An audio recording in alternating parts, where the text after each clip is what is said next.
Yeah. So the big story we're going to talk about is Olivia Nuzzi.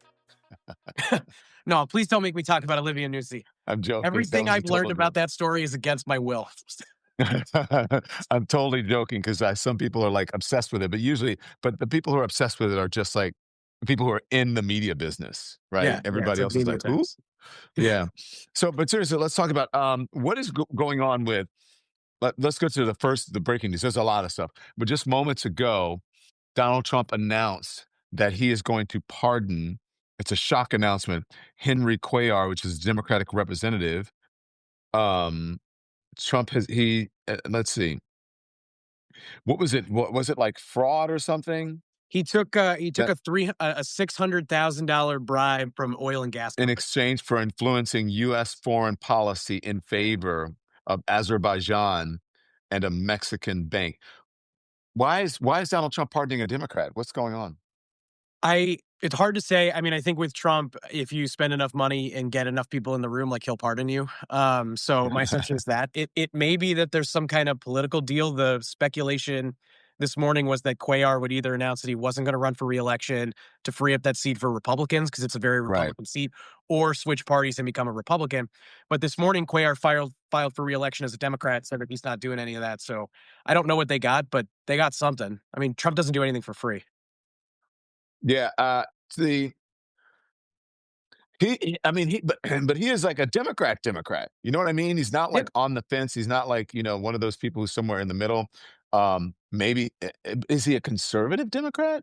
Yeah, he's a conservative Democrat. I think his district is like R plus 8 or R plus 10 or something like that. Somebody in the comments might know it better than me. I worked for Cuellar a million years ago, um, and just did like a little bit of work on one of his reelection campaigns. But I mean, this is one of the problems is that for Donald Trump, like corruption knows no party lines. Like he doesn't care about that. I mean, he pardoned Rod Blagojevich, even though he's a Democrat. Sounds like he might pardon Menendez at some point. So it just doesn't seem like he cares. Like Trump, I think is probably more than anything sticking it to Biden here because it was the Biden DOJ that took on Cuellar. Oh, so this is just about getting back at Biden. Oh, It might be. what's his beef with Biden? Like, what did Biden ever do to him? He beat him. Well, That's it. yes, I said, but what did Biden ever do to him? He's mad because Biden beat him. I mean, I guess Well, like I just what? think Biden's an easy punching bag for him. Like any chance that he gets to attack Biden or immigrants, he's going to take it because he's got nothing else to talk about. Like I don't know if you saw the economic data today, but the economy's in the shitter. So Bad. my Oh my guess is that God. they've got. I think he and Stephen Miller have like a binder full of shit that they can use to just like sort of throw chum to the media to get clicks and Yeah. attention, to distract from that. But the economic numbers today are horrific, so it's probably a little bit of that too. Yeah, what is it? The OECD number says that the global economy is growing, but the U.S. economy is growing slower than it did in 2024. Everybody else is growing faster, and it's because of the tariffs. And then you look at the jobs. I mean, they were off by what? Uh, uh, was it 30,000 or something or more? They were Yeah. off, maybe I more think in, it's we lost in jobs. well, we lost like 38,000 jobs total in the market, and then small businesses cut about 140,000 jobs. So small businesses are getting wrecked right now. 6 of the last 7 months, small businesses have cut jobs. It's not a great situation. It's about half of all American workers work for a small And business. that's Main Street. Well, Yes. small business, I keep telling people that that's Main Street. If you look at the stock market, people say, oh, the economy is not bad. Look at the stock market. The stock market is not the economy. Those are people who have means, who Yes. have retirement accounts. And those aren't the real people who are on Main Street who are struggling every single day. And that small business number, that's a definite indicator of that. Yeah. Well, and the stock market is trapped in a bubble right now because all the growth in the stock market over the last year and a half has been AI. AI stocks. So Nvidia, stuff like that, Microsoft, but any other company is either stalled out or declining right now. So it's not great. If you have a defensive portfolio, you're not making money right now. There's someone in the chat. I think it was Kathleen Hamilton says people are effing stealing from food pantries. It's so bad right now. Yeah. And Donald Trump's in complete denial about it. He's acting like the economy. He keeps saying we're in a golden age of America right now, but for who? He says it's the hottest economy ever in the world. And Howard Lutnick was on CNBC. I think it was this morning saying, it's gonna bite you in the ass a little bit, but we're gonna end up making Americans richer. What poor Americans are gonna become richer from Donald Trump's economy and from Right. Donald Trump's tax cuts for rich people? What poor person? Do you know any? No, Unless and they're it's not. wizards. it's not a cohesive plan. Like, remember when they did Liberation Day, they said it was going to bring all these manufacturing jobs back to the United States. They're not here. Even if they bring those manufacturing jobs back in some way, let's say we're going to start making American made iPhones, which isn't going to happen, by the way. Let's say we do for a second. What you're going to have is AI and robotics advancements are going to take away those jobs anyway. So it isn't going to create this sort of wave of a return to 1950s manufacturing like Donald Trump thinks it will. Well, It's a and bad plan altogether. Sorry. but don't you think the tariffs are showing that? Because he was saying, "Oh, it's going to be hard on foreign countries, on some of our allies and our adversaries," but it was going to help the American people, and it's not doing that. Like Right. when is he going to figure it out? Or I guess he doesn't care. Or when are the people supporting him going to figure it out that Americans are the ones losing with these tariffs? Not only the tariffs, but under this president. He's bragging about all the money that he's bringing in. He's talked about, I think it was like $250 billion so far, something like that. And over the holiday break, he was like, "We're going to get rid of the income tax because of these tariffs." And I'm like, "Well, the revenue that comes in for income tax for the federal government is like $5 or $6 trillion. They're not anywhere near being able to pay that down or replace it. So I don't know where this money's going. I don't know what they're doing with it. I think they're overestimating how much they're getting, and they don't have any plans to put it back in like a regular person's pocket. My guess is he's finding a way to pocket it himself. You think so? Yeah. Everything he does is about enriching himself or his friends. It's a protection racket for billionaires and corrupt people. That's all that it is. All right. Look, I was going to talk about the special about the election. It's a special election, right? Yeah. But since you talked about protecting people, let's talk about Pete Hegseth, Yes. because Donald Trump is protecting Pete Hegseth while he's throwing him under the bus. I mean, it's amazing to watch. Yeah. I am, Pete says it, I believe it. But I'm relying on Pete for the information. I don't know anything about it. And just days before, he's like, "Yeah, I'm very interested in this, and I'm locked in, and I want these Venezuelans." Oh, so anyways, um, but he's still protecting him. He hasn't fired him, I'm shocked to see like everyone. Well, am I shocked? It's it's um, it's fascinating and funny for me to watch everyone go, "Nope, nope, it's the admiral. No, it's the defense secretary or the secretary of war. It's the president. It's whatever." Who is it? Who did it? Wasn't me. Yeah. I mean, they're so sure they're never gonna be held accountable for any of their crimes that they just act so brazenly, and I think for Hegseth, he's in actual danger. Like, every legal analyst out there has been talking about how he very clearly committed a war crime. Even was it Peter Navarro, who's now Newsmax's legal correspondent? Like, he was out there being like, "Gives me no pleasure in saying this because I worked with Pete Hegseth, but I think he committed a war No, crime." Not Peter Navarro, that's Andrew. Oh my Andrew God, it's Napolitano. Napolitano, the Yeah, judge. I Now knew it was he's wrong. with Newsmax. He's with Fox. Yeah. Yeah, I knew it was wrong when I said it, but, like, you've got conservatives out there who are worried about it. You have Republican members of Congress saying that they wanna get people in front, and I think part of the thing that scares me about this whole situation is we gave so much power to the executive after 9/11, and that allowed, George W. Bush and Barack Obama to expand operations to other countries where we had not declared war, and it's one thing to go, "I'm taking out terrorists with a drone strike in Lebanon," but now we're doing it with boats in the Caribbean, and to me, it feels really easy for them to go, "We're gonna take out this boat. Now we're gonna take out these drug dealers in Mexico. Hey, now we're gonna blow up this meth ban in Albuquerque, and now we're gonna go after these Democratic terrorists in Chicago," because that's how they talk in the language that they use about us. So I'm worried that we get to this place where maybe not under Trump, but the next guy in office decides to go a little bit further. So I really do think we need to rein this shit in and hold these people accountable, because if Hegseth killed two people who were defenseless, basically hanging out on a raft like Titanic, like, he deserves to go to prison for that. I'm with Noble Blend here. Trump is the president, right? Shouldn't he know about everything in his cabinet? That was surprising to me that he actually said, "I don't know about these things. I'm not paying enough attention to it." Because imagine if Biden had said that. He's going on and on about Biden's about Joe Biden and the auto pen, and he wants to void every pardon that was made with the Joe Biden auto pen. But now he's admitting that he didn't know what's happening in his own administration? Yeah, well, he fell asleep in the cabinet meeting yesterday, so he doesn't know I what's happening. know. In his defense, I also find Marco Rubio super boring, so I probably would've fallen asleep if I had to listen to him talk. I was on with Michael Cohen when that was happening, and Michael Cohen was like, "No, no, he's just bored." I'm like, "No, maybe he's just bored, but he's also falling asleep because he's Right. like this." I mean, bored would be like he's fiddling on his phone, like, he's like against your Yeah. And I'm like, I said, "Michael, the man is fucking snoring. Like, what are you talking about?" I mean, Or as we say he's in not the well. hood, calling hogs. No. He's not well right now. Although, did you see that Marco Rubio decided to start talking about college football in the middle of the cabinet meeting? He was talking about how unfair it would be if Miami didn't get in over Notre Dame in the college football playoffs, and I was like, "Are you fucking kidding me right now?" So ridiculous. Why? Oh, it's a whole they played it's a whole I don't know. I think Rubio was trying to be funny, but, like, Trump looked at him like he had 3 eyes in that moment. I don't know. It's And as a crap. big Notre Dame fan, I was like, "Can you leave me the fuck alone? I don't wanna think about you relative to my college football." Yeah, it was. Look, we are RP, don't living in start very. with me down here. Miami beat Notre Dame earlier. Don't start. Miami lost to 2-4 lost teams that are unranked. I don't wanna hear it. Oh, look, you guys. I don't want to hear either of you. I was on Thanksgiving break and I'm watching LSU and I'm like, they're gonna win. Oh no, they No, that lost. was awful. The ending of that game was awful.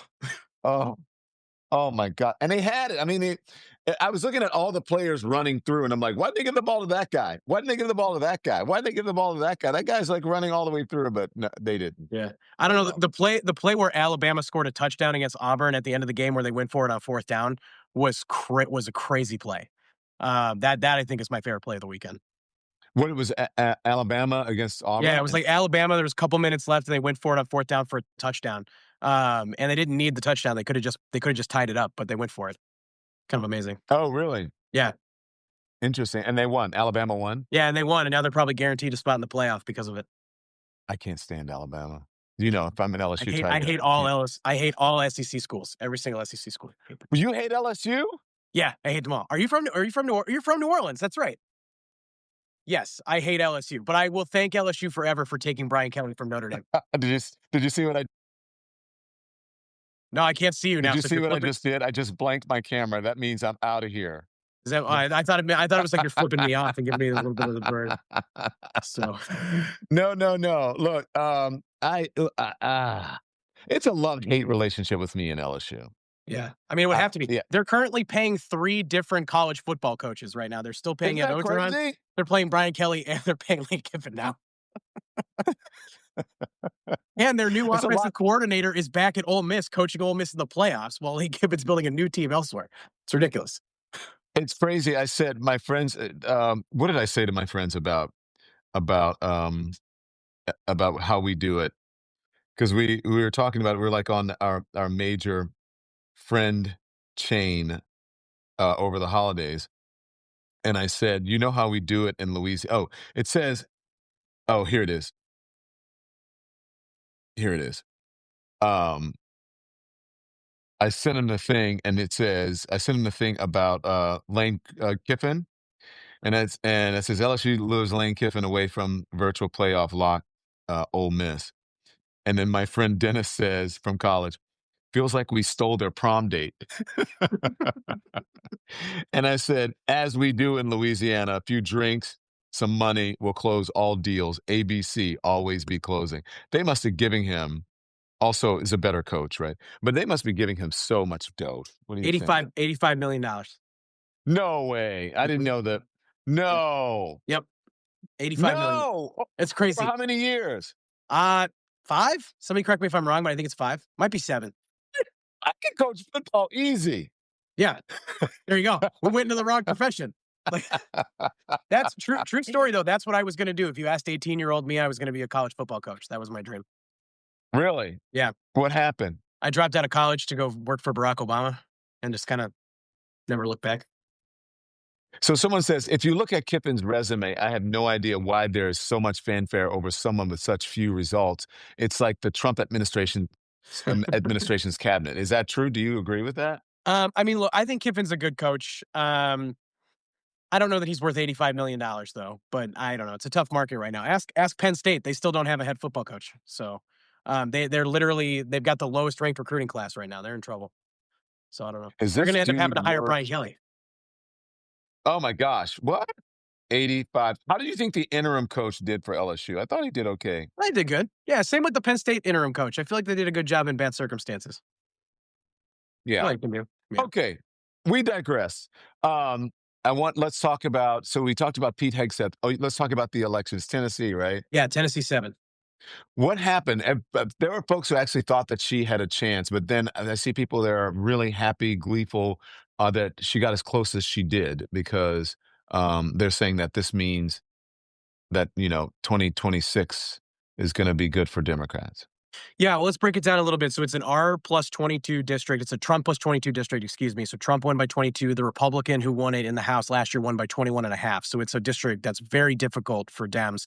There was an Emerson College poll out like a week and a half, 2 weeks ago that had the Democrat Afton Bain down 2%. So people were optimistic that she could do really well. She lost by 9. So what happened was Republicans basically turned their entire media apparatus, the whole MAGA influencer machine, into Tennessee 7 trying to juice up turnout, and they were successful at that. They created a turnout boost where the number of people who voted yesterday was pretty similar to a midterm level. So what you actually Yeah. got was that's probably what the electorate will look like a year from now, unless things either get dramatically better for Republicans or dramatically worse for Republicans. And I think it's going to more likely than not get worse for them because the economy, in my opinion, is in free fall, barreling towards a recession in most of the country. So for Afton Bain to get within 13 points, a 13-point swing there is pretty great for the Democrats. I think any Republican that is celebrating is in complete and total denial of how bad those numbers are. Now, the one thing I will say is there's a lot of criticism for Bain because she was a bit of a more liberal Democrat. She was a bit outside the mainstream. She'd taken some positions on things that, I think like defund the police and things that were maybe outside of sync, and Republicans were able to bash her on the head with it. That probably would have cost her like 2 or 3 points maybe in a race like that, but it wouldn't have been the deciding factor. So I think for me, it just shows that Democrats are in a really strong position and kind of backs up what we saw in the off year elections in New Jersey and Virginia. Well, the fact that it was the same as a presidential year election, that A the turnout was midterm, not a president, but a yeah. midterm. Sorry, a midterm. That's huge. Yeah. I mean, that's a massive but it cost the Republicans $4 million to do that. They had to spend a ton of money to win a Trump plus 22 district. Like, that's embarrassing. Yeah, Yeah. but I also think that there's a quiet sort of revolt happening. The Tuesday, a couple was it 3 weeks ago or a month ago, the Month ago. election then, and then where everyone thought like, oh, Abigail Spanberger, they were concerned maybe she'll win, um, and then Mikey Sherrill, they weren't so sure, but they ended up winning by bigger margins than the polling. And so I think people just like, you know what, I'm done with it, not even talking about it, and they're just going into the voting booth and saying, let's vote for whoever is can get us out of this Trump mess, this MAGA Yeah. mess. Well, I think people are pissed right now, and if you I've been doing this for 20 years now. Every election that I've been in has essentially been a change election where people are oscillating wildly back and forth between Democrat or Republican, at least of the 5 to 10% of Americans who switch their votes on the regular.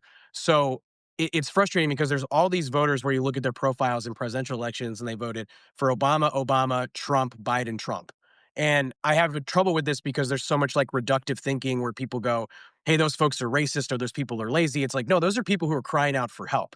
And I think the biggest challenge in America today is people are going to keep oscillating wildly back from Democrat or Republican because they're getting screwed in this economy. So the first political party that can come up with a reasonable series of solutions that are going to help people buy a house, put food on the table, support their kids, take a vacation every now and again, and do it on one salary, which I think would be the biggest return that we would want to see from like a 1950s, 1960s economy, get people back to a place where they could support somebody on a single income. If some political party can figure that out, they're gonna rule for, like, 50 years, I think, because people are so sick of Wait, both parties right now. wait, say more. What do you mean? I think again, right now, people are just oscillating wildly because they're reaching out and they're just crying out for help. And so right now, the average family is just getting killed in this economy. They can't afford to buy a house. Housing is completely out of control. Wages are not growing. And like I was talking to my brother about this the other day, is like my brother does okay, but he and his wife both work. And his wife works not because she wants to work, but they have to work in order to be able to afford the life that they want, in order to be able to buy a house and have an extra car and their kid has special needs, so they need a little bit of extra support there. She has to do that. It's not equality if she has to work or if he has to work for that. I don't want to like make it like one or the other, but it's this dual income thing is a necessity for people. And I think what most Americans want to be able to do is find a partner, start a family. One person stays home, maybe, and two people can stay home and have a career. I'm not like lecturing people on what to do, but you want to be able to create the economic conditions where people can do that. And I think most Americans can't do that right now. You have to be making an extraordinary amount of money in a single income to be able to like have a partner that would stay home or a partner that could get a job, take care of the kids and start a side business that they've always wanted to do. So people can't take risks right now because everything is so tight. Does that make sense? Yeah, Yeah. totally get it. I guess. Yeah. No, and Yeah, the it makes it Republicans makes sense to you, right? makes sense to me. I don't know. I get, does it make sense to everybody else? But I think it's like the Republicans have no set of solutions to improve your life, like none. And like, what is Donald Trump's best idea on housing? It's a 50-year mortgage, which is ridiculous and only good for the banks. Like, at least Democrats have some ideas, and I think Democrats are going to have to lean into economic populism and having to step up with the government to solve these problems because unfettered capitalism isn't doing it. Well, didn't he say like, "Oh, what does it matter? It's just 10 more years." I would say, "We don't have 40-year mortgages, Donald Trump." Like, what is he Right. talking about? No. Um, Technically, 50-year so mortgages exist, but they're incredibly rare. Like, because nobody, the math yeah, on them is so horrible. You don't start paying, yeah, you won't, I think it takes you like 32 and a half years to start paying down even like half your principal.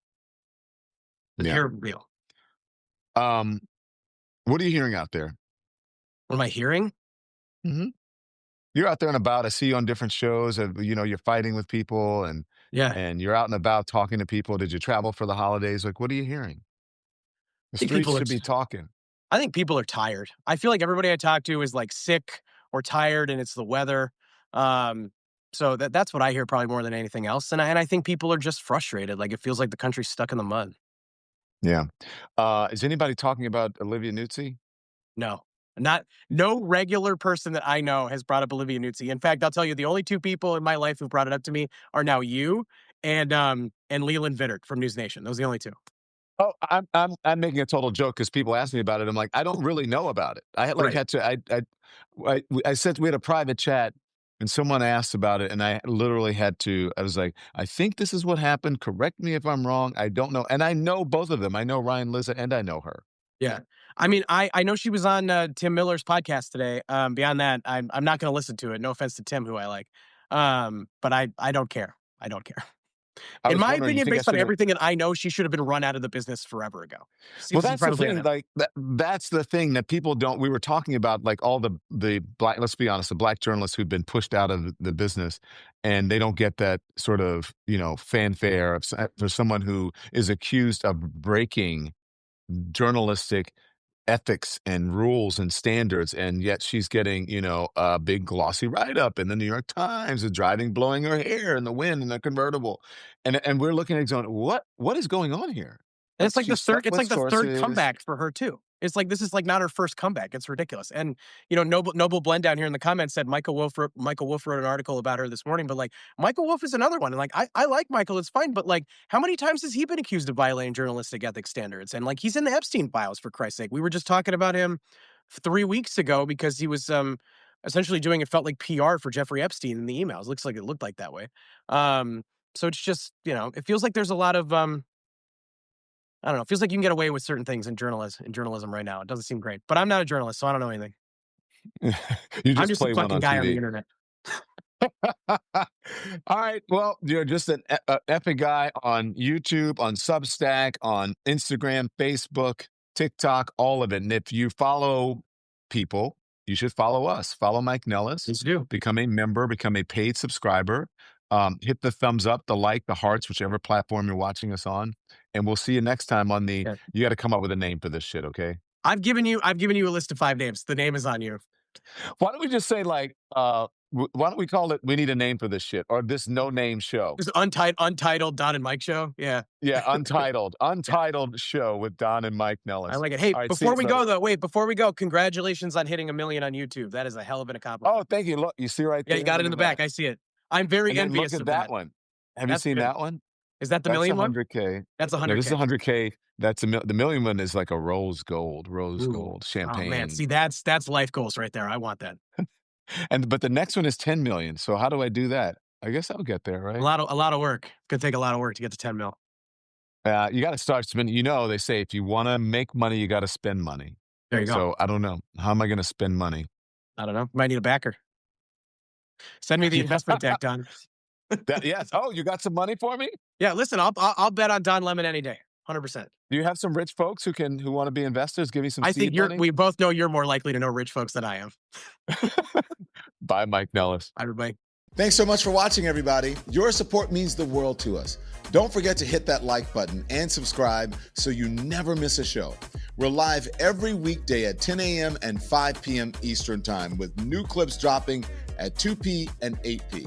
And if you want even more Don Lemon Show content, join the Lemon community. Members get exclusive posts, behind-the-scenes videos, and live chats just for you. So hit the join button or visit our channel page to sign up. Thanks again for all your love and your support, and I'll see you next time.